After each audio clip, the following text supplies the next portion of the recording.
Hello and welcome to another video. Today I have this BOMGIE utility pump. So this pump is something that you can use to, say, empty out a flooded basement, or if you have a koi pond like I do, when you want to empty that out. That's sort of my project for this pump. I bought it because we have a koi pond that we want to empty out. It's the middle of the winter, so we're not going to do that right now, but I do want to test it out before we actually get to the project. This says it automatically turns off, so if it doesn't detect any water, it'll turn off. It's corrosion resistance. It's going to last you a long time. You can use it as a sump pump in your sump pump pit. It will only leave about 1/8 of an inch of water in the bottom, so super good as far as not leaving water in your basement. It's got a built-in automatic thermal overload protection, so it's not going to cause fires or whatever. And it has a filter screen on the bottom, so it's not gonna clog up the pump. Here, as you can see, depending on how far you're pumping, this is the gallons per hour it's gonna pump out. So at 10 feet, 2,000 gallons per hour, so it's a pretty large volume. And at 33.5 feet, which is the maximum recommended, it will be about 1,000 gallons per hour. And transfer water from one bucket to the other, just to see how it works. Taking it out of the box here. It comes with a user manual in case you need instructions on how to use it. It comes with this Teflon tape to create a good seal with your hose to take the water out of wherever you're trying to take it out of. It actually comes with a regular garden hose attachment.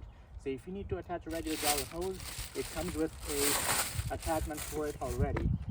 The attachment will just go up here. So I'm gonna actually use that right now. So you can use Teflon tape on it if you want to.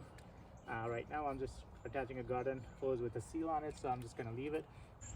You may notice that I'm wet and this area is wet because I made the mistake of turning on the pump without a hose attachment. It's just sprayed water everywhere. It has a really good flow, so at least I have that established. Now I have a hose attached to it. You want to make sure it's a rigid hose and not one of those flexible, collapsible hoses, because that provides too much back pressure for the pumping effect to work. So now that we have a rigid hose attached, let's go ahead and dump it in. And as soon as you drop it in, you can hear or feel the hum of the water going.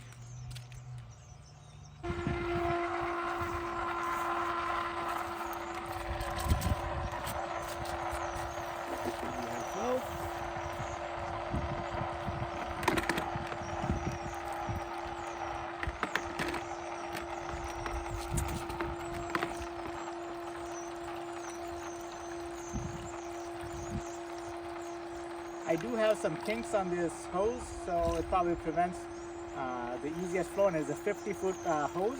Recommended length of the hose is 35 feet, and you obviously want to make sure no kinks if it's a permanent installation.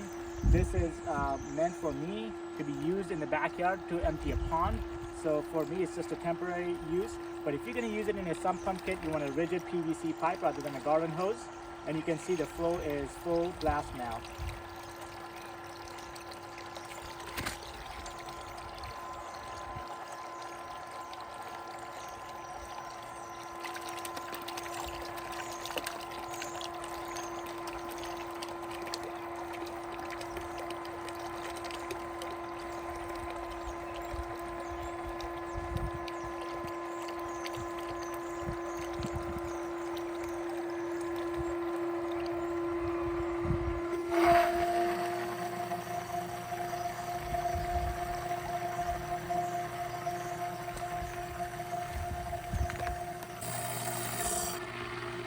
Now that the bucket is empty to about just 1/4 inch of water in there, it's going to run for another 30 seconds to get as much out as possible, and then it's going to auto turn off.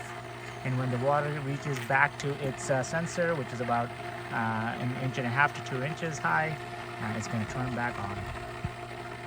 It's a really good pump to have, especially if you have a basement, if you have a risk of flooding in your basement. This is something you can use. If you have a sump pump kit and need a replacement, this is good enough for that as well.